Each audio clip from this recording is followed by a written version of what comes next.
Hi. I'll be right back. I went to the restroom. Am I being recorded? Yes. Oh, there goes Julie. She's in.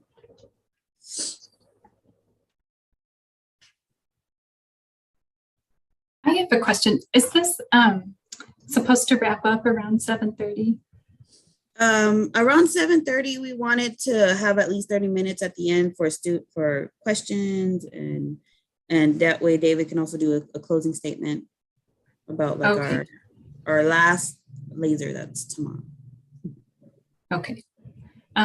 Because I thought this was just going to 7:30 and I scheduled something. So I will need to leave at 7:30. So I apologize. I'll just quietly back out, but We've really been ending at 7:30, so I think we'll be okay. Yeah. Okay. Mhm. Great. Okay, now.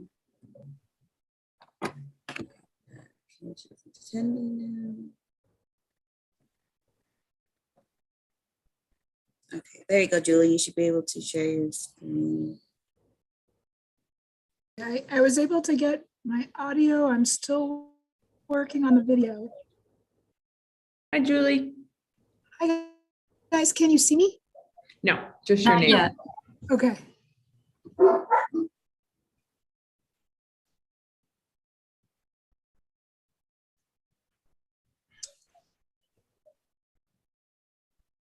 And just so you guys know, this is, it's really an informal discussion. So, don't, get nervous or anything. We're not.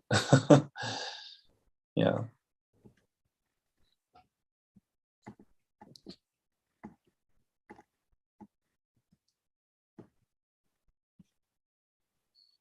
And Julie, this is going to be on YouTube, so you can send.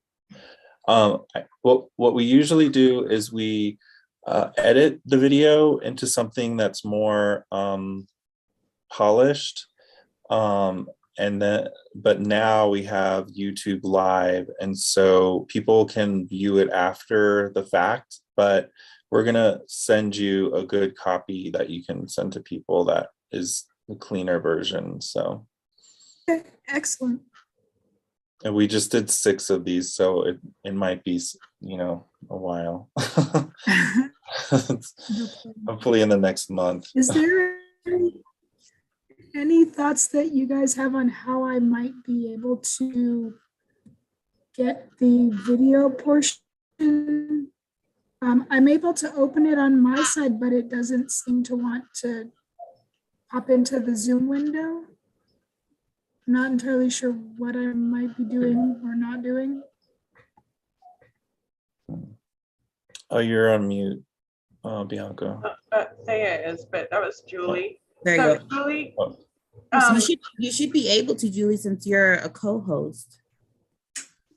Go to the video button and hit the arrow, and I believe click on integrate. Yeah, and then it says the video. can you see us, Julie? Video setting. Yeah, I can see 5 of you guys.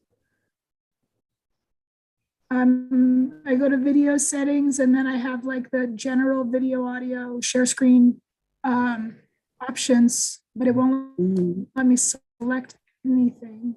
Try going up to view. And you can see if it's selected on gallery, which is in the upper right-hand corner. Speaker gallery. So I want to unclick gallery. No, that should be what you want is gallery. Yeah. But you can see us, right, Julie? I can. And you can see the screen.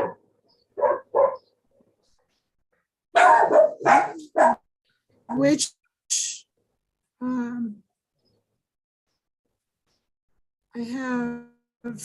I'm trying different options here. I can see Katya, I can see you, Abby, Thea, Bianca, and David. Bianca and David. Yeah, Let me see. you're just missing yourself, right? I think so. Yeah, you're just missing yourself. We can only That's see not, ourselves. that's not unusual. I miss you too, Julie. I would like to see your face. I don't know what to do except for at the left-hand corner where it says stop video. If you can do your built-in camera.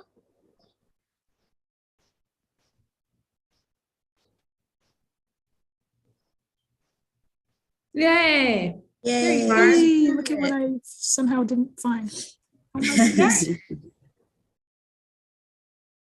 Fantastic. All right, special.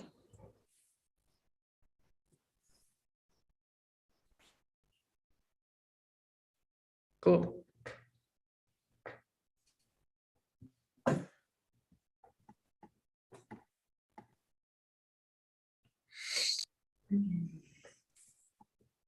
So tomorrow is the last day of the show. So if any of you haven't seen it yet, Yeah, what are the hours?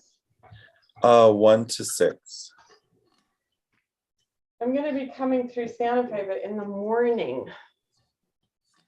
What time? What's your window? Late morning. Because I can. Not tomorrow. Wait. Tomorrow's the last day? Mhm. Okay. Wonder if I could come tomorrow afternoon. I'm supposed to be heading up north. Maybe I could go. At what time does it open till? What time does it close? 6. At 6. Okay, maybe I go to Dixon tomorrow night instead of Saturday morning.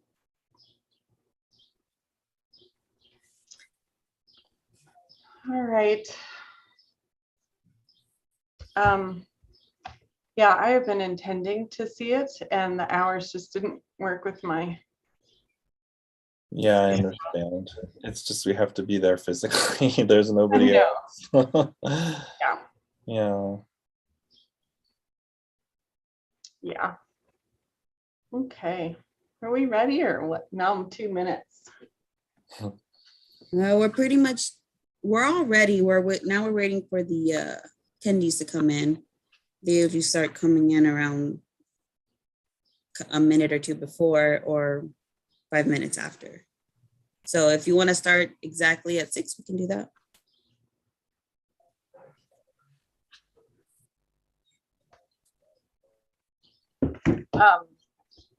Your choice.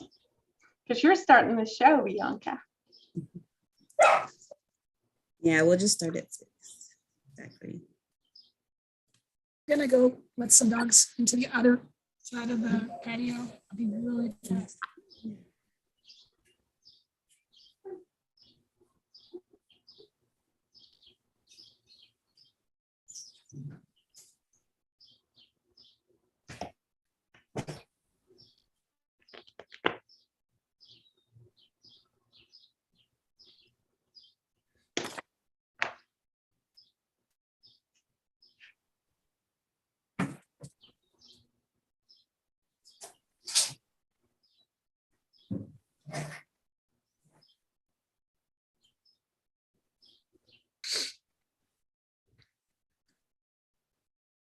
All right, so it's 6 o'clock. Let's go ahead and get started. So hello and welcome everybody to our 5th installment of our laser webinar series, brought to you by our sponsors and grant provided by the fantastic work of Andrea Pauly, Amy Pilling, and Emily Bartz. These talks allow us to convert all those who participated in the spectacular exhibition in place, feature artifacts, and remembrance on the El Camino Real de Tierra Adentro. This show is currently being shown at SFAI in Santa Fe, New Mexico. The last day is the 28th of May. Please feel free to contact us for any more information about the show. So my name is Bianca Camarillo. I am a first-generation graduate student from Brownsville, Texas. Currently, I am pursuing my master's in museum studies. for curation at UNM. With 6+ years of experience working in the museum field and community work, I am the museum specialist on the team. Along with curating and designing this exhibition through 3D modeling, I am also the lead proprietor and art handler. Now I'll pass it to David. Okay, I got the screen mixed up. So hold on, sorry there. Okay. Hi, my name is David Sank, and I am the exhibition specialist for SciArt Santa Fe and STEAM New Mexico at the College of Fine Arts. In Place Future Artifacts and Remembrance on El Camino Real de Tierra Adentro is the show that we have up. And the show encourages dialogue on the relationships of art and science to monuments and other historical artifacts and representation through the lens of land use, colonization, climate change, extractive industries, and community. SciArt Santa Fe is a 501c3 nonprofit that serves community members interested in art science, highlights the long history and rich presence of art science within Santa Fe, and helps to further Santa Fe's role as an international hub for art science.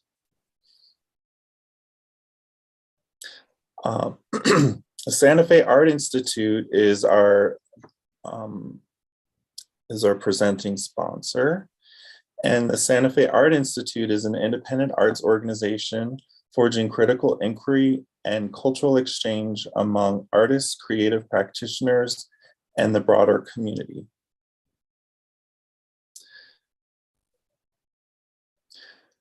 Leonardo International Society for the Arts, Sciences, and Technology, Leonardo Arts Journal fosters transformation at the nexus of art, science, and technology because complex problems require creative solutions.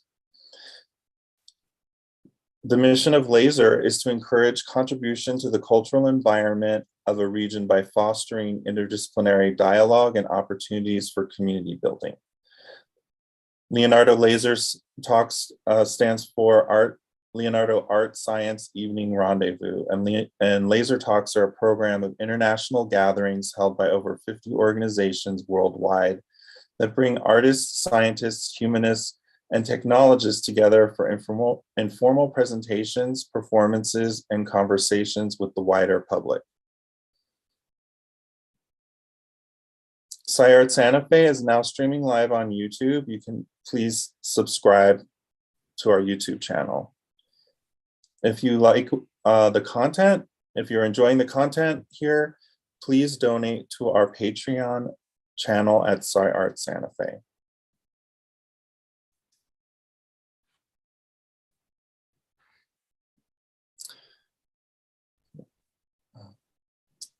So memorial, anti-memorial is the laser talk we're having this evening. Katya Crawford is the University of New Mexico School of Architecture and Planning Chair of Landscape Architecture. We have students in landscape architecture, Taya Swift, Abigail Kuchar, and Julie Windsor. Memorials have long been sites of collective memory, commemoration, and historical reference. Although often described as apolitical, the act of choosing a particular memorial to be built within a particular location is by its very nature political. Who decides who or what should be memorialized? What narrative will be shared? Where will it be located and who will have access to it? This project is a memorial, anti-memorial of the students choosing on a designated site in downtown Albuquerque. The site must consider the physical, social, and cultural systems of the site. The program for the space is based on the choice of a memorial and is also a place of reflection, awakening, and action. The memorials strive to make the visible visible. So I'm gonna let you guys have the floor. Katya. Thank you so much, David. And thank you, Bianca. We're really, really thrilled to be here. And I thought I would start this talk by just kind of describing how a landscape architecture studio works and how we came up with the idea of proposing a memorial and sort of defining an anti-memorial for this project. So I'm going to share my screen quickly.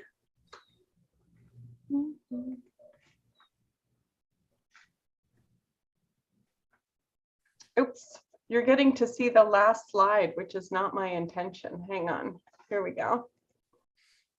Okay, so last year, this studio took place. It was the final project in the first year studio of the students. So essentially the students that you see here today and everyone else in the class, it was the first time they had taken a design studio in landscape architecture before.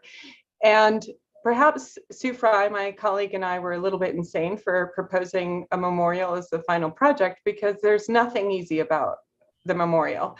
But the fact is that we were all feeling pretty heavy about what was happening in the world and the news, and even what was happening to us very, very close to home. Of course, what was happening to us close to home. And so there was this sort of this heaviness, but there was also a tremendous amount of optimism in the studio, teaching, talking with students, the students creating new peers, colleagues, friendships, expanding their sort of worldview through the lens of landscape architecture was all really positive. So I saw this, found out about this project, which I'm sure you all know, it's Maya Lin's Ghost Forest. And I read an article in the New York Times on it and was really moved because, and then watched a video of her speaking about it. I just kept digging deeper. And she talks about it as we have to respond to these issues, but and through this response, through design, through art, through architecture, landscape architecture, we can actually really begin to generate hope, that it is around hope. It is around making a difference. And so this memorial, for those of you that aren't familiar with it, are 49 cedar, Atlantic cedar, cedars that were dying in New Jersey in the pine flats there. And essentially Hurricane Sandy brought all of this salt water inland and rising sea levels. And so there's this mass forest destruction. And so she chose 49 of these cedars to bring into the city of Manhattan to raise attention to climate change. And this, I think, is a good sort of segue to talk about maybe the definition of an anti-memorial, which I think was coined by Sue Ann Ware, who taught at UNM for a short period. She was a visiting professor there. She's a landscape architect, and that was sort of what her research was on, was anti-memorials. And the idea is that there's something more fluid about an anti-memorial. It arrives, it is often community driven, it is event sort of based, and then it disappears and has a different life. Whereas this ghost forest will be turned into boats. And I don't remember how long the show was up. It was during the pandemic. I really wanted to go see it, but I thought I would be contributing to a carbon footprint and putting myself at risk of COVID, so we didn't go.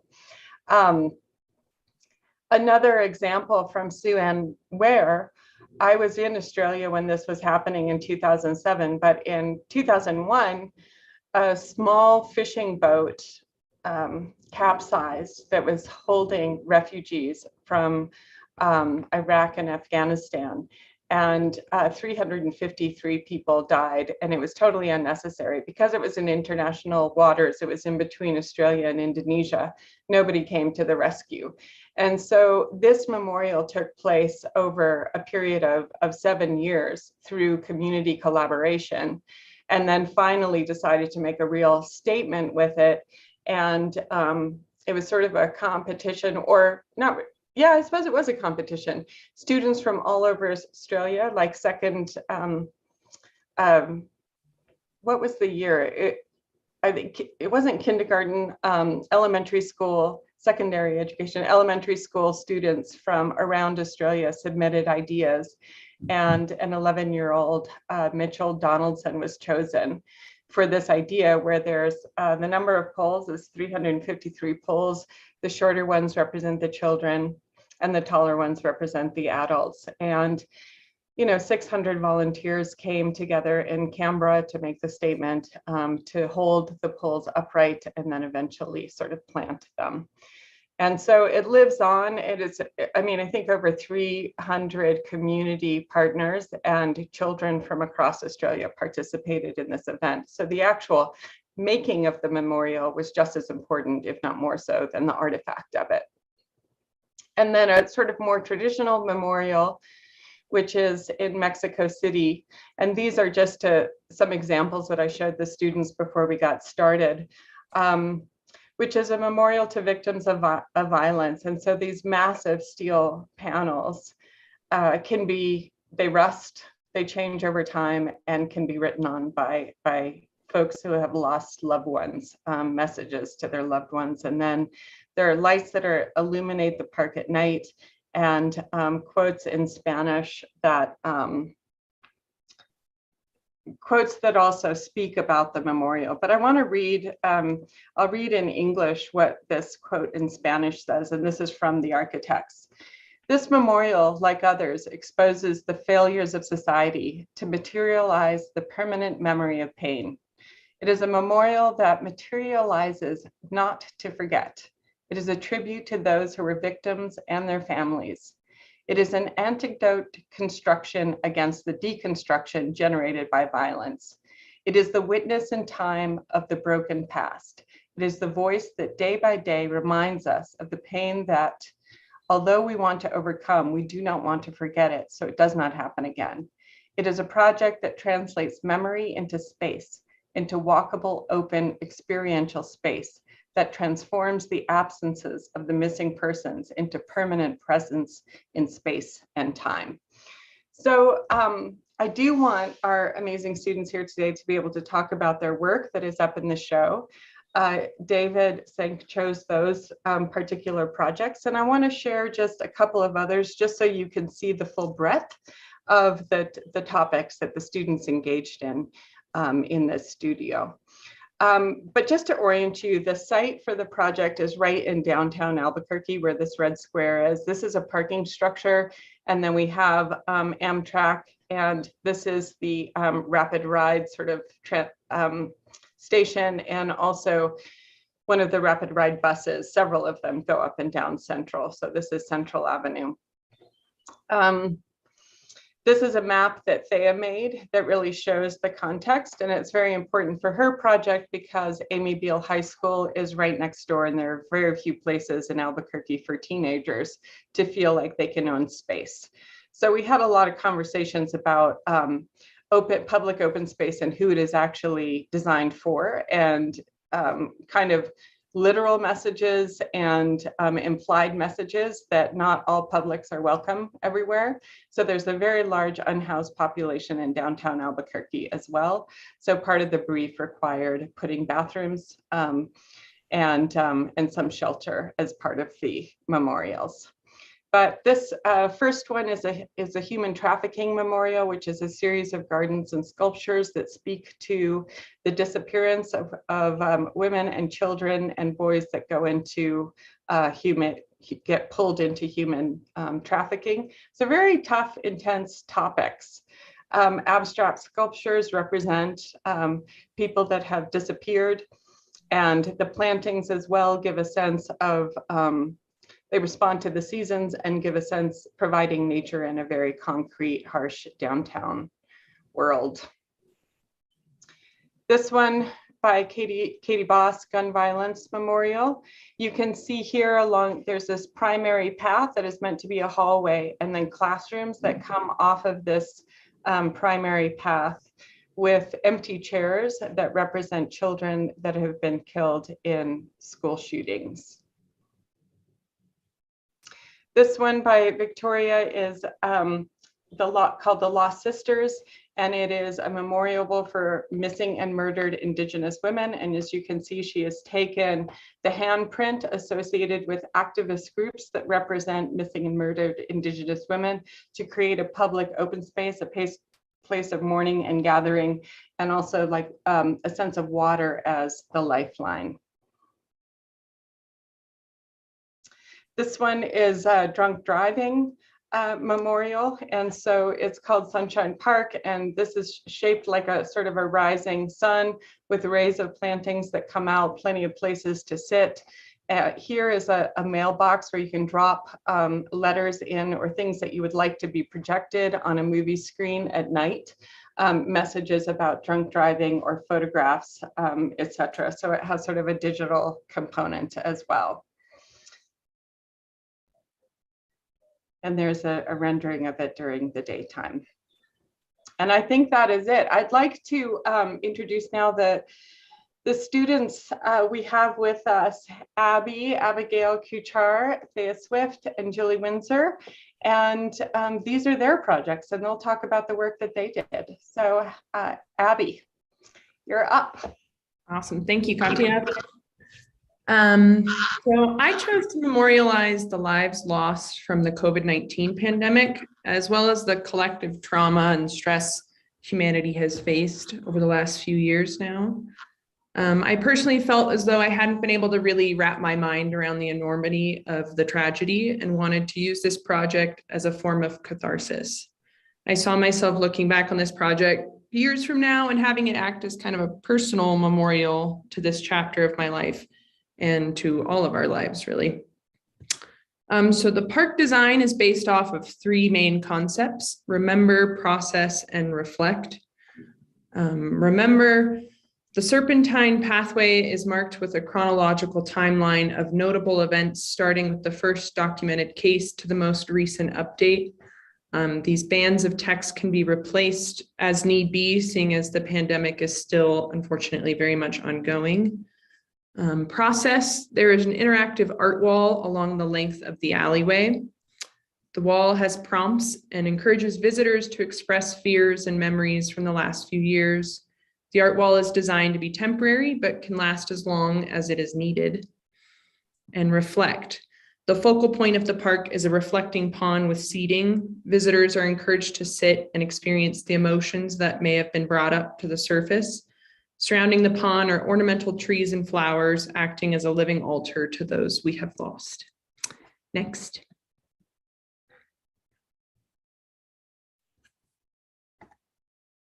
Cool, thank you. In the first render here in the top left corner, we can see park users cutting through the main walkway. I felt as though it was important to include a more direct passage through the park, considering people might not always want to complete the full Serpentine path. It also allows the use of the park to change over time, with the original concept being less of a focus as the years go by, assuming that we do eventually reach the other side.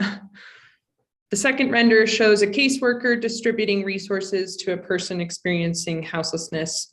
As Katya mentioned, this site is in an area of downtown with a large presence of the unhoused.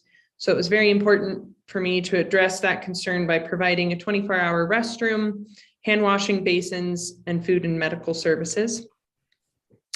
The render on the bottom left shows the reflection pond, which is surrounded by the perennial flowers and ornamental trees. And the final render depicts a group walking by the 24-hour restrooms and interactive art wall. Next. And here's a little video flyover showing there's the restroom on the left there, bench seating, and then these sort of raised bed areas would have assorted ornamental grasses and more regionally appropriate plantings. And the more ornamental perennial flowers and trees are concentrated in on that center point around the reflection pond, also sort of limiting too much water use, having those more water heavy plants in the same zone. Thank you.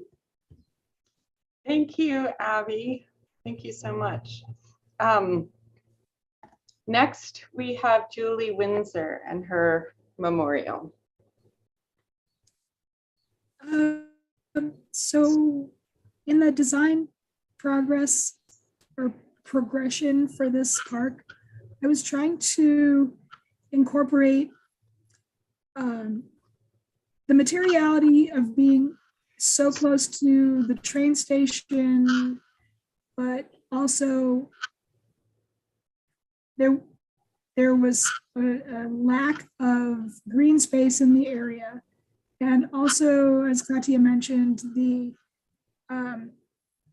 heavy unhoused population that frequents the corridor between the park and just south of the park on Silver, which is the street to the west, and all the way up probably for the next few miles, because that's where the majority of shelters and food banks and just resources are located.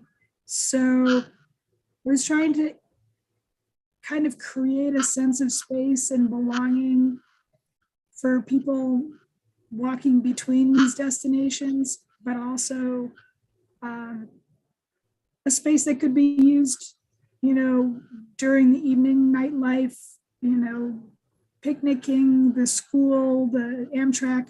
So there's a lot of different demographics that I was trying to address, which became kind of difficult.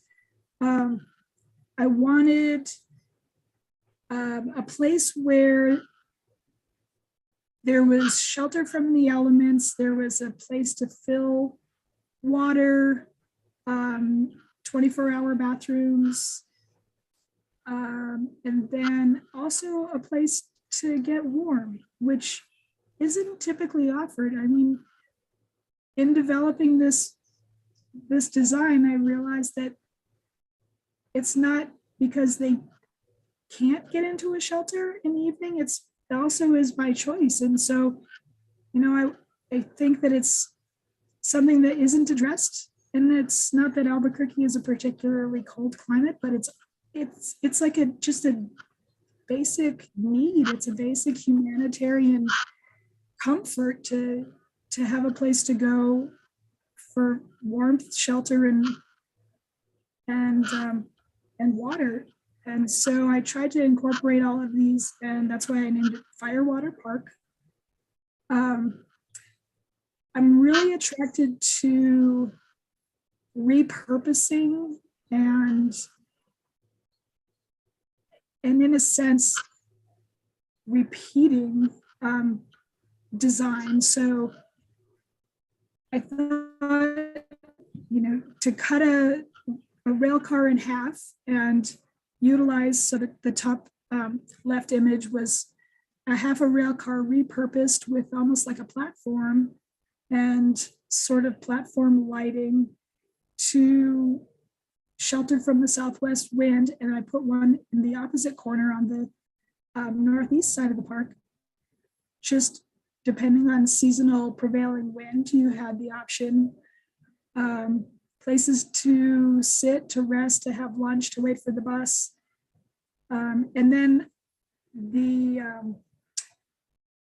ever-present graffiti I embraced instead of trying to make it something that's not street art, but I felt that lockers were a place to put your belongings when you don't have a place to call your own.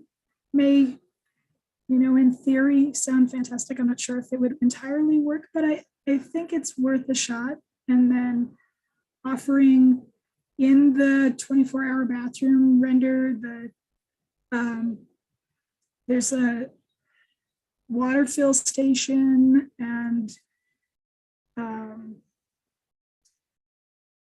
the hands that are in the bottom nighttime image are almost like they're sort of laser cut so that the light can emanate from a center heat canister, which also could make a pattern on the ground. You could,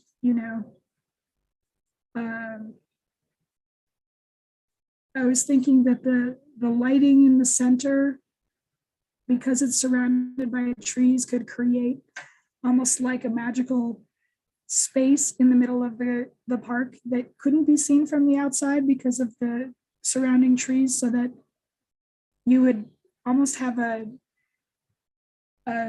you could be secluded within a hardscape of tall buildings in this private little space.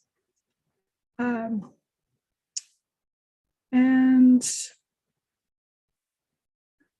I'm trying to remember all the details. It's been so long, I apologize. Well, if anything else comes up, Julie, you can just add it. We'll have a chance to go over the designs too. That Yeah. sounds good. That's great. Thank you. Okay, Thea, would you like to talk about your project? Yes, thank you. This memorial park is called Uproot, which speaks to both the act of being uprooted from place as well as finding rootedness in the land, and seeks to make visible the tremendous anxiety, depression, and anger that particularly youth face as they contemplate futures with increasing environmental stresses due to climate change. For instance, a recent survey of young adults that came out last fall showed that 3 out of 4 teenagers have deep fears about their futures, and over half believe that humanity is doomed, which I think really begs the question of how do we raise a generation to look toward the future with hope when all around them are messages of apparent hopelessness. And unfortunately, right now in New Mexico, we know all too well what those tragic effects of a changing climate can look like. So at the core, this memorial park design seeks to create a welcoming space for youth to acknowledge, a welcoming space for youth, and then to also acknowledge our children's right to belong and to thrive in this world. As Katya mentioned, the site of this park is located nearby to a public high school in downtown Albuquerque. And so I thought it would be a great opportunity to offer those students a place to connect in the outdoors. The memorial part of the park is made up of broken concrete walls and a water-like upside down rippled stainless steel channel that forms the ceiling of the memorial. And these would be letters, or seen in letters A and B on the plan. And these two elements, I think in particular, speak to the disruption of current dysfunctional systems, as well as acknowledge kind of the inverted aspects of our relationship with the earth. And this memorial part of the design also speaks more directly to the uprootedness and unbelonging that the youth of today are struggling with. And then Katya, next slide, please. But in this memorial, I also wanted to incorporate a sense of hope and resiliency, representing more of the rootedness and belonging that I really truly believe is possible with a lot of care and intention going forward. So to speak more to the side of hope, the design makes use of what I call plant cracks throughout, which are intentional cracks in the walkways and the on-site amphitheater where blooming perennials and pollinator plants intersect and break up the concrete. And you can see these emerging and shown in the right two perspective renders.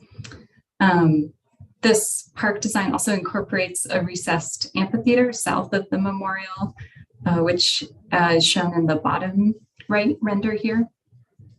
And this is framed by a colorful art wall, which you can see what that might look like in the bottom two perspectives. There's an image or example of that. This amphitheater gathering space is intended to encourage political and artistic action by offering a place for youth to explore their emerging strength, creativity, and voices. And I envision the local students and the youth even adding their own art and expression to the concrete walls of the memorial. And then finally, the design also includes an 8,000 square foot skate park on the northwest corner, which is seen in the top left perspective here, as well as in the section at the bottom of the page. And this is, more purely just meant to invite youth to delight and connect with each other and find a sense of belonging in the outdoors. So I'll leave it there for now. Thank you. Thank you, Thea. So I'm going to stop sharing now. And last time I tried this, it was a little bit clumsy, so forgive me. And then I'd like to ask the students a few questions, and then we will open it up to the audience to ask questions as well. So bear with me just one moment. I have to find my Zoom again. Here we are. Okay. All right. I just, hearing about your projects again and seeing them all, I'm just so moved by them. Like they're amazing and thoughtful. And they do, I think one of the power of memorials or anti-memorials is also just imagining, like seeing the situation that we're in, but also imagining a world that is just much more empathetic, that is much, that is more livable, So the questions that I have, Thea, I'll start with you and then you can open it up. And Abby and Julie, you can answer too. But typically memorials are not designed by landscape architects, but I feel like the medium of landscape is great for memorials. And as you were sort of working through this project, what did you think about the relationship between landscape architecture and a memorial? Or did it seem to fit or not fit, or epiphanies? Yeah, I think I really appreciated this project because it was the first time I really was able to critically look at memorials and traditional memorials. And also it was the first time I had heard of an anti-memorial, and the idea of, I think one, a powerful part of, in landscape or using design and land-based design with memorials is the ability to create kind of a physical and powerful space. And I think landscape architecture is also, and certainly at UNM, it feels like it's very much trying to be in tune with the well-being of people on the land and ecology on the land. And so there's something very powerful about creating a physical space where either political action can happen or there's a sense of community and collective processing or remembering. And I think like Abby's memorial and just all of our experience with COVID, we really appreciated how hard it is to be alone and how important these collective spaces are, whether it is for finding our power together or whether that's in a protest or quietly remembering. And so I think landscape architecture has a really nice way of, and I think what I saw in my memorial is the power it has to reconnect people to the land. And then certainly for youth, that was my focus, was how can landscape architecture kind of bring youth back or people back to the land? I think too, one of the things that, when you just spoke about it, and I think we were all aware of, but with Abby's project as well, is just how important outdoor spaces became during COVID. And now, I mean, I developed rituals of walking in the bosque every morning, and I just still do that. Yeah, absolutely. Yeah, I don't know, Abby or Julie, would you have anything to add? Oh, you're on mute, Abby.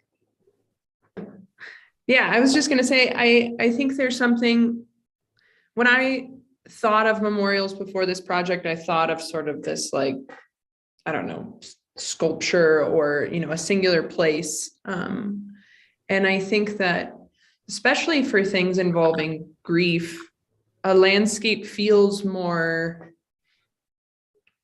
analogous to how we process grief, and having to like enter into that space and sort of observe it from a zoomed out perspective and walk around in it, so to speak, and yeah, explore it for what it is. I don't know. The idea of moving around a space just resonates a lot more than looking at like a monolithic, I don't know, Yeah. kind of a thing. So yeah. Yeah. Yeah, to expand on your thoughts, Abby, I agree that a monolith doesn't, it can speak to you through shape or materiality, but it doesn't offer any sort of service, or it doesn't offer anything but its presence. And so I think the way that you designed your park, where, you know, contemplative spaces and meandering spaces and chronological spaces, and having you gave it meaning, and then in a sense purpose. And so in comparing that to what I was doing, I gave it like utilitarian purpose. And I think that might be, I think that we have so many places that just exist to be watered, and to have something that provides a necessity and also provides a sense of being and belonging is important. Yeah. So Julie, that kind of moves right into my next question, just about kind of how the anti-memorial idea might be reflected in, reflected in all of your projects. Where do you see it in your project? I mean, I think in part it was the kind of social justice agenda and things that can happen there and change over time. But what are your, you can. Well, I was thinking of services that are not constant, that can be provided, or, maybe there's a medical, someone that offers something as simple as, I know this might sound strange, but like foot care for, on the first week of every month. If you're on your feet, you move on your feet, take care of your feet, or somebody that offers shoes or backpacks, or, maybe there's like a rotating schedule every month. The lady. And pads and Advil. Yeah. Like, yeah. Somebody that is going to be there. And if you live here, you would know to go to that space on the first Friday of every month, and you can get this, or, but then also a place where the art, because I really wanted it to, I think of abandoned rail yards and I think of really amazing street art and graffiti, and it has its place. And I think if a park allows you to personalize it, yeah, I guess that's personalizing. And I do think that that's sort of an act of defiance and protest, because there are so many rules to our public spaces here. Even no loitering in public spaces, it's ridiculous, and no skateboarding, and bars across benches, so there's no sleeping. And it's really and we wonder why our urban spaces so often fail. I'm sorry, I didn't mean to cut you off, Julie. I think there's a slight lag, so forgive me.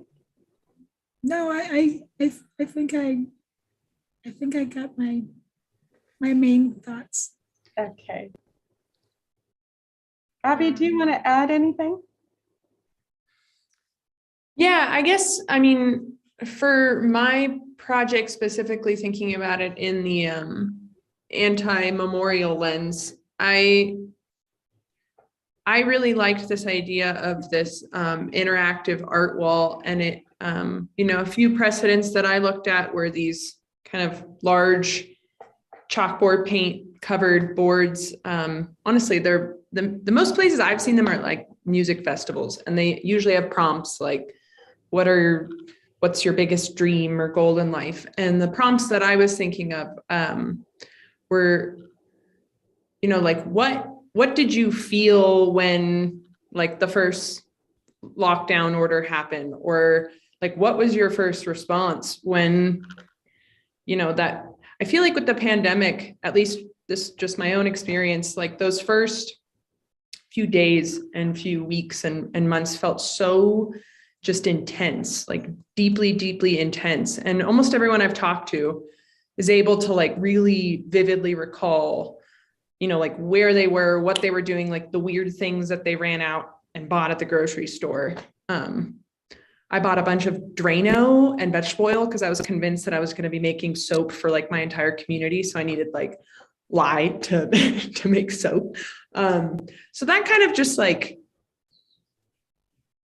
I don't know, survival mode. And when I chose to make this project on the COVID-19 pandemic, it was really like a form of therapy of like allowing myself now, I think back when we did this project, it was like roughly 2 years after,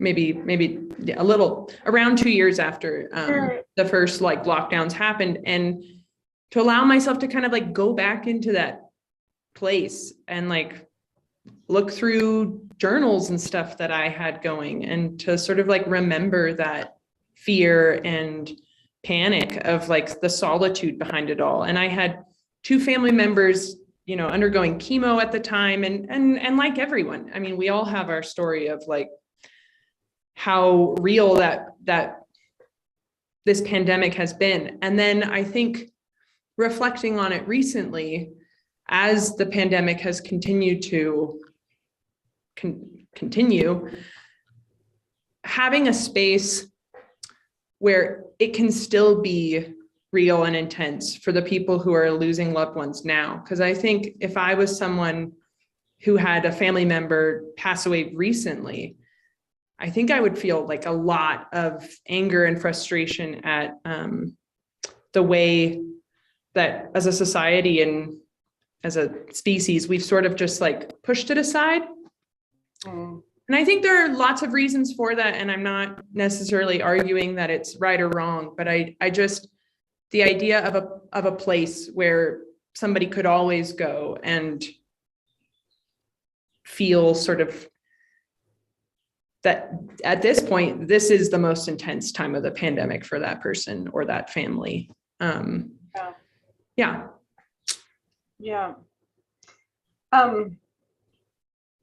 I completely agree with you, Abby, on that. Even imagining how we will look back at this time, or if it's sort of with us forever, Yeah. I want to bring up quickly, just as sort of a reference, is Candy Chang. She did a lot of work with an artist who did a lot of work with the chalkboard walls. And one of her most famous ones is Before I Die, I Want To. But she did a ton of work in New Orleans after Hurricane Katrina. And to get residents involved in participating in grief, and also in what they wanted to see happen in the devastation. So my sort of last question is about how you chose the memorial, but I think you all addressed it really while you were describing your projects and what that means. I'm wondering, I'm going to just look through the questions on the side and kind of go through them, but Andrea asked about how it felt different from doing a memorial project versus other landscape architecture projects. And I'll just say that you only did 2 other projects, right? So at the time that they had done it, they had done 2 other landscape projects. So how is that different? You did a pavilion in the Bosque, and then what was the other one? My memory is going. It was so I think it long was ago. the abstraction one too. Oh, yeah. Well, there was the abstraction one, which was turning a painting into a garden, and then the Bosque Pavilion that was also sort of centered in creating a pavilion for a Bosque guardian. Yeah, so those were 2 projects. I mean, landscape architecture is pretty new. I probably not to Julie. Julie's had in terms of a design studio, yes, but Julie has been working in designing residential landscapes for almost how many years? 20 years? I don't know, Julie. But yeah, how do you think it was different? Well, the most blatant thing that stood out to me was that I have always been hyper focused on plant palette and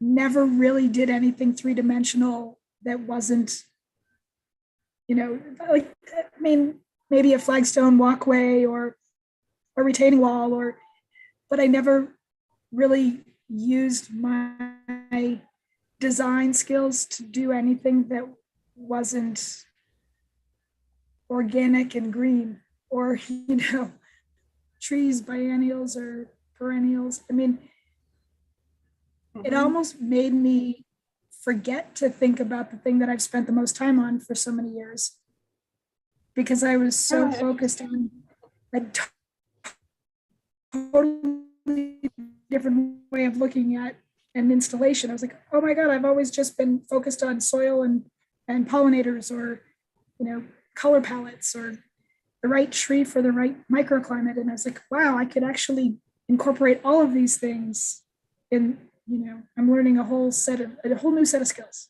So I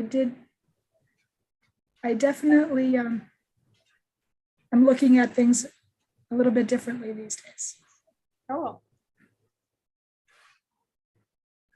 I would add that it felt like, even though it was a studio project, and unfortunately it wasn't going to go and, break ground the next day, there was like a strong sense of responsibility too, to all of these topics. Like, they're all so incredibly important, and it's, we were given a list of just like, no offense, Katya, but it was sort of like, here's all of the like absolutely horrible things that are happening in the world. I know. Like, choose one. So I don't know. I think that there was an element of just like, okay, like, I have to do this justice. This is something that has really hurt a lot of people, and that goes for all of these topics. And yeah. It felt really important in a way that, we had only done 2 projects before this project, but now, we've completed now another semester, so we can compare it at least to this past semester too. And it's just, yeah, I hope I get to work on a project that feels like it could do a lot of cathartic good for my community. I would just piggyback on that. Yeah, I think, even from this previous semester that we were into, where we did a few more projects, and it felt like we were learning more your technical, how to design for medians or streetscapes. And I think I really appreciated this memorial project, and very intentionally bringing a social justice or environmental justice lens to these designs, where I think I can see that might be hard when you're working on, what might seem like a more, I don't want to say mundane, but a typical urban condition. And I think this kind of planted a seed of, can you keep asking these important questions of what do we want to make visible? Is it, the the sustainability of water use or the unhoused population, and how even when you're working on a standard urban land design, can you keep integrating and making these important topics visible. Yeah, yeah. Zita Klepaka, where did that go? There she is. Zita is actually my auntie all the way in Australia. And she says, fabulous to see this. And I think about city space in this way. And to think about city space in this way, what will happen to this empty space in Albuquerque? There is something happening down there. I think it might be mixed use housing. There is a kind of a shortage of housing in downtown Albuquerque, but it has gone through a few iterations, that plot. It was a community garden that was the housing next to it across the street is kind of low income and mixed income housing. And the community garden and plots were taken care of by veterans who lived in and still live in that space. There was an art installation, and I don't remember who did it. Andrea, maybe you know. It was maybe it was Nina. Was it Nina Dubois? A whole series of beds, empty beds, to draw attention to the lack of affordable housing and the unhoused in Albuquerque. And it was a very quick art installation. So a few things have happened in there. I mean, I did look back, like in sort of Sanborn maps, to see what was, you know, what its old history is. And I don't remember what was there, sadly. But I always think of a site too. Like, we could do a memorial for a site, because when we walked through it and saw that site, it was just really disturbed, highly compacted earth. And, you know, it has a whole story too behind it. Like, I love that project. It was done by an artist, not a landscape architect. Timed Landscape by Alan. Gosh, I tell you, After 5 is not my strong point in terms of memory.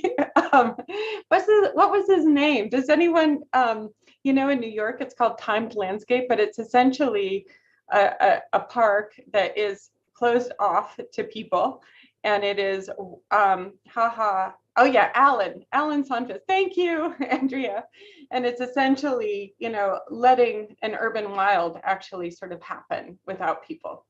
And there are certain things that I think are really powerful about that piece of art, living art, and what the site wants to be and what it can be. I wonder how many creatures it houses. Okay, thank you, Amy. After 5 for everyone. Okay, let's see. David, can you talk a little about the history of the memorials and how they are created? Oh, wait. Interesting how landscape architecture hasn't been the mechanism of memorials. I was surprised to hear that now that after Maya Lin's memorial. It's true. And, you know, I wish we could claim Maya Lin as one of our own. I claim her as one of my own. But, you know, when she won the competition for the Vietnam Veterans Memorial, I think she was 19 or 20, and entered an international or a national competition and won. And it was this like beautiful pastel drawing of a very, you know, simple line embedded in the earth. And there's an incredible film on Maya Lin that describes the racial politics, the gender politics that went into, and the history of that memorial. It's fantastic. And of course, I can't remember the name, but luckily we have Google. But I really want to claim her as a landscape architect. I mean, she's like an environmental artist and a sculptor and an architect, so many things. But if I think of the wave fields at Storm King, and I think of this project, it seems like it is in the realm of landscape architecture. And I would say the reason why it hasn't been, I think landscape architects have been on lots of teams and in lots of projects. But people still don't know what landscape architects are. They don't understand. They think that it's sort of like a utilitarian job of designing where streets and parks go, and that's sort of it. And so I do feel like we've got to have like a massive campaign about the work of landscape architecture, transforming landfills into parks. I mean, Central Park is an amazing precedent for landscape architecture. Madison Square Park, where Ghost Forest lives, was designed by a landscape architect. And so I don't know, but I feel like we need to claim our grounds and go after those competitions as well. That are not, because a lot of memorials are competitions. Some of them are invited. Maya Lin has done a ton of memorials because of her sensitivity and her brilliance. No, she's not a landscape architect. She's an architecture, hadn't even graduated yet. Okay, let's see. Okay. Amy said there are questions in the Q&A. Is that a different list of? Oh, Who okay. has access to those?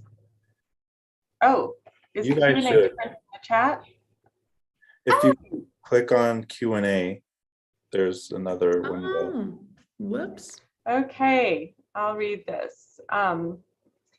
Each of you included services or facilities for the public, especially addressing houselessness. How do you think the city will accept facilities maintenance and use by the houseless when the city usually doesn't want, especially these people congregating? I see discrimination so that if you don't have a home or a house, you also don't have a place anywhere. Can you all share your thoughts on this? I have so many thoughts on that, but I'll hold back.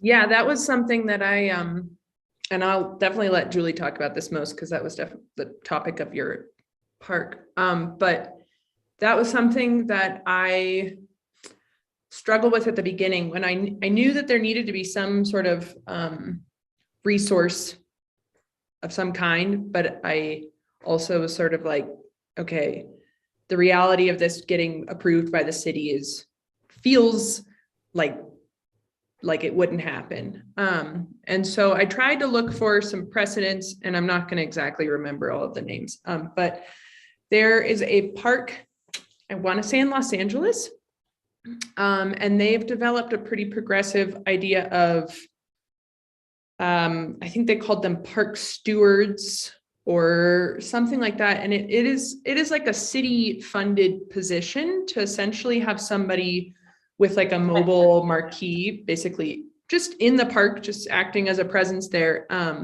for everyone too. That was like a really big part of it, was that anyone, a tourist could hop off the train and walk up to them and be like, hi, like, do you have a map of the city? Or they would have like games, lawn games and stuff that you could check out to use in the park. And then also food and medicine. And in my case, for my park, I was thinking masks and hand sanitizer, and also just like updates on the pandemic, because that was something I also thought about. Like, we're getting these sort of like live updates of case counts and exposure risks and, whatever else, and lockdown requirements, and how are the unhoused population getting their information, and is it accurate, and is it keeping them as safe as it should be? Well, the other thing too is that public toilets were closed. Yeah. I mean, not just public toilets, because they don't really exist here, but everything, grocery store, I mean, everything, when it was shut down, and gas stations did not let people use their restrooms, any of that. So there was no place for the unhoused to go to the toilet. And so that, neighborhoods were complaining of human feces in their, alleyways and streets and in the bosque and everything else. And it's like, I just feel like it's so inhumane. And it's an absolute responsibility of the city and of the nation to care for its citizens. And a public toilet seems so minor it's about dignity and respect, which is a starting point. It's not huge, but it's a starting point. it's also, you know, affects different genders as well. It's much easier for a man to pee in an alleyway. It's there are so many issues tied around it. And so I know it has been an issue with the city, but I feel like one of the things in school that we can do, and in, you know, protest and petitions and voting and being engaged on our local government is actually really talk about these things, and to visualize the world that we want to live in, and the world that we all want to live in studio is one where people aren't treated like feral animals. In fact, I think we all treat feral animals much better than people, you know, a world that demonstrates kindness and humanity and generosity and basic necessities for its citizens. Anyway, oh, I just got really worked up. So, but I also feel like in terms of employment, it would be like, I could feel like it would be an amazing job, like someone that sort of had the pulse on what was happening and what cities need to do. I like to think of a city as like a communal sort of house where there are different hallways and different rooms and different services and different, all of these sort of different things, and that we all take part in caring for that. So like the bathrooms and the park could also be helped to be maintained through a school program from Amy Beal. You know, I think we need to start thinking creatively about the cultural and political and environmental systems and how they all come together. Yeah. But we specifically asked the bathrooms be put in because I was so outraged that all of the bathrooms were shut down to anyone living on the street. And you know, the shelters are not open during the day. You check in at night and you have to be out early in the morning, and there's no place for you to leave stuff or any of that. It's that either is not exactly humane. So the next, or Claire or Julie, would either of you like to respond to the toilet question? Public restrooms. I think, yeah, my only, I think the only other thought I would add is that, like, even if it, and I'm sometimes too idealistic and optimistic, but I think change happens from pushing these issues and trying new things, and we don't get that change unless we try. And it could be incremental steps and 2 steps back and 1 step, or 2 steps forward, 1 step back. Or so I think even though it may seem unrealistic or there's pushback, I think it's very inspiring that we as landscape architects, or as we're studying this, can creatively look at some of these land-based issues. And yeah, and I mean, there are so many other countries that actually do have public toilets, like Australia. Australia has public toilets. It's and France has public toilets. So it is a possibility. And yeah, I agree with you, like just sort of making it happen. And I also feel like if we had a ton of public toilets in Albuquerque, it wouldn't be seen as the public toilets for the unhoused. It would be public toilets for everybody. While you're out and about, it would be amazing. Should we, what time, how are we doing? We're okay on time. There's another question about, what do you think of plaques or descriptive information in memorials? Do any of you purposefully add or avoid it? My project did have kind of a text element that the Serpentine path had, like a bar. I think it was every 6 feet, which was, you know, a reference to the lines on the ground that we all got very used to everywhere we went. And I think it's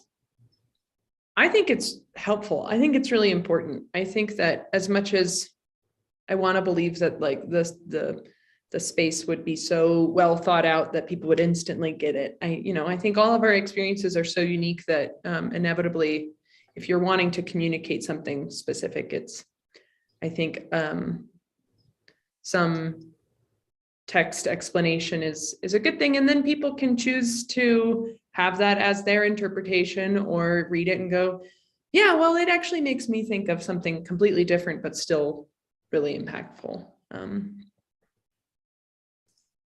I think for my project, I purposely tried to avoid any plaques, and that was, so I'm not definitely against them, and I think Abby's use is really sensitive to what her design was trying to accomplish. I didn't use them because for me it felt important to bring in more of that ephemeral aspect of the youth being able to find their voice or express themselves. And so I didn't want to, I would rather that through their art on the wall, the concrete walls, or their expressions, they would kind of, those words and their voices would, and their anger or grief or whatever would have that space to morph and change over time.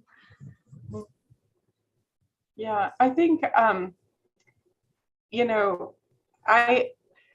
think that plaques are part of a design, and what we often see is our plaques that are not well designed, and particularly I think I wouldn't offend anyone here, but like national parks and things, there's just sort of like, here's the sign and here's the plaque telling you a particular point of history from a particular view and lens and whatever. And I sort of associate the plaque with something that is very, feels very permanent, and particularly through a singular lens.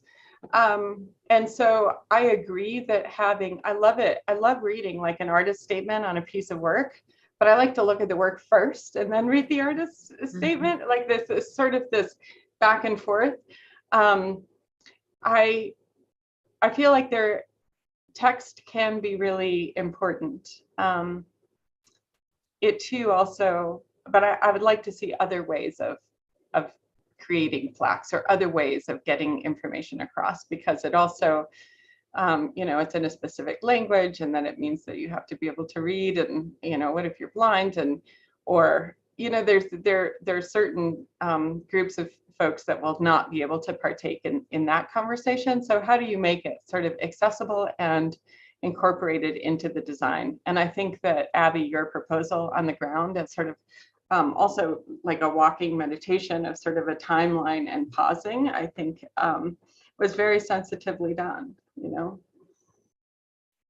But plaques, like anything else, are really integral and part of the design, and oftentimes they can feel like an afterthought. Like put a plaque on it kind of situation.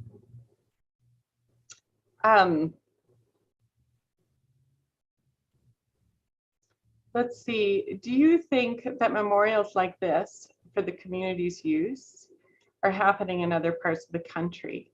Is this a trend in city planning or park planning? I don't know. I will say I want to, there's a landscape architect named Walter Hood, and he's based in San Francisco and has done amazing projects that do encompass sort of memorials and parks for the unhoused and all those sorts of things. And an amazing sort of precedent. In case you want to look him up, he's extraordinary. I do think that there is I was just on a Council of Educators and Landscape Architecture meeting this week, and there is a real, I think, push towards in landscape architecture and social justice issues, particularly with the history of landscape architecture and the misunderstanding of what it is. But in the history of landscape architecture, it has it has many different narratives, but landscape architecture as a profession where you need a license to practice has only been around for 120 years, even the title landscape architecture, but people have been working with the land and designing the land since, for time immemorial, right? But it's, but the people that are recognized are primarily white men who have designed our cities and our parks and our squares.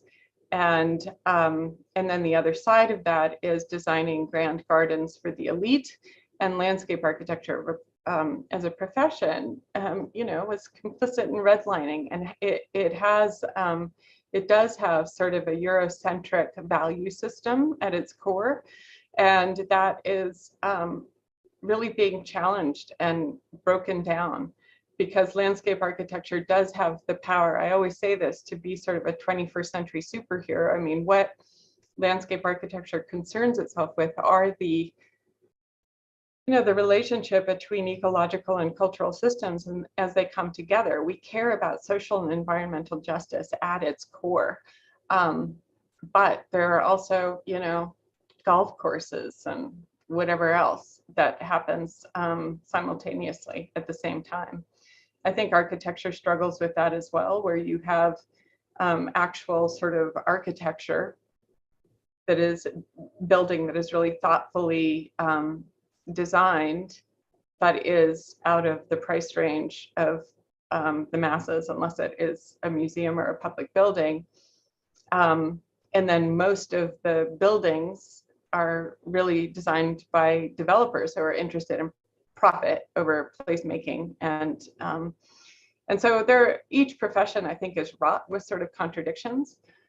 But at UNM, we are really trying to acknowledge those contradictions and to make change. And I think there was a question in there about what do you plan to do with these skills as you move forward? And Dea, you responded to that by saying that you're approaching every project differently. Like, how can it be more than just about street design? What else can it be? How can it be more than one thing? Multiple programs for multiple demographics and habitat and, environmental systems.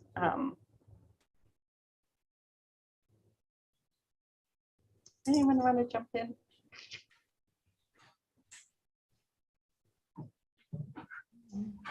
All right, I will. There's another question. Landscape architecture and land art, how do you define the differences? Well, I think the history of land art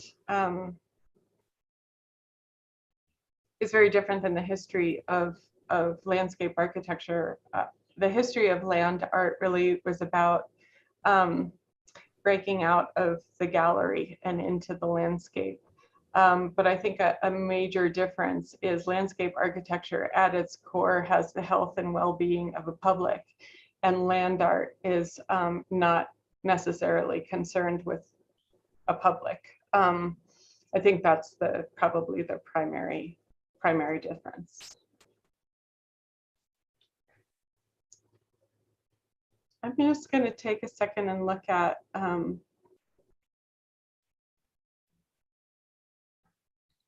see if there are any other questions.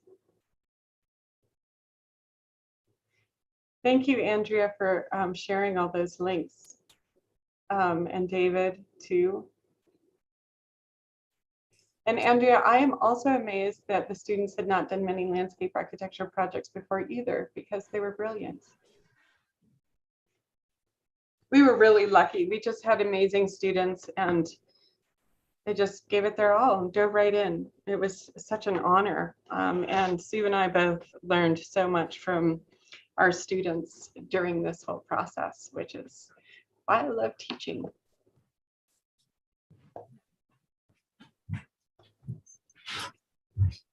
I wish I could hear your actual voices, audience. But I do see your questions. Thank you for being so engaged. Okay.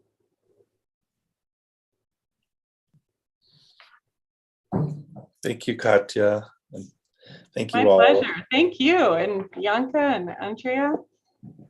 Yeah, I'm always learning more about landscape architecture and what I thought I knew, and it's very interesting because you mentioned Maya Lin before, and I just assumed that she was, but I had forgotten. It was so long ago. I remember that memorial when it came out, and it was in art. So yeah, she was an artist. Yeah, but I was saying that you guys are artists too, you know. So yeah, so thank you. I just wanted, speaking about art, I wanted to bring up our next talk, which kind of continues on this conversation about monuments and memorials, but in a different perspective. So our next laser is Chico McMurtry, Amorphic Robot Works. He is the last in our series of laser talks, but we would like to continue this, and so please share the videos and let people know that we're a fairly new organization that formed out of during COVID. So we're really excited about these talks and bringing different interdisciplinary conversations. So Chico McMurtry's Border Crossers inhabit a world that he is still dreaming about, a world of fluid boundaries between countries and cultures. Border Crossers comprise a series of lightweight robotic sculptures that poetically explore the notion of borders and boundary conditions. The inflatable sculptures rise to several stories high and extend across a given threshold. Their choreographed performance, originating on both sides of the border, would stage a symbolic connection. Chico McMurtry and his interdisciplinary collective, Amorphic Robot Works, have received numerous awards for their experimental new media artworks, including 5 grants from the National Endowment for the Arts, the Andy Warhol Foundation grant, the Rockefeller Foundation Fellowship, Vita Life, and Pre-Art Electronica. Chico McMurtry was awarded the Guggenheim Fellowship in Fine Arts in 2016 and the Map Fund grant in 2019. I'm going to share with you all our collection, which is now one, that you can share this link and register if you're interested for tomorrow's conversation. And we look forward to seeing you again soon. And our show is running until we're going to be in the gallery tomorrow. And we also would like to encourage you all to follow us on Instagram, SciArt Santa Fe. And we're on Facebook now, and our website for all the information about this exhibition will be available virtually at sciartsantafe.org. And I just want to thank you all for coming and being available today. And especially thank you for all the work that you put into your plans. They've all came out beautiful. We've heard such great feedback from the audiences that have been coming. So great job, all of you guys. Thank you. Bianca. And it was really wonderful to get to speak with you, to work with you. Likewise. Okay, have a safe, wonderful evening, everyone. All right, bye-bye, everybody. All right, Thank bye. you. Take care. Thank you. Thank you.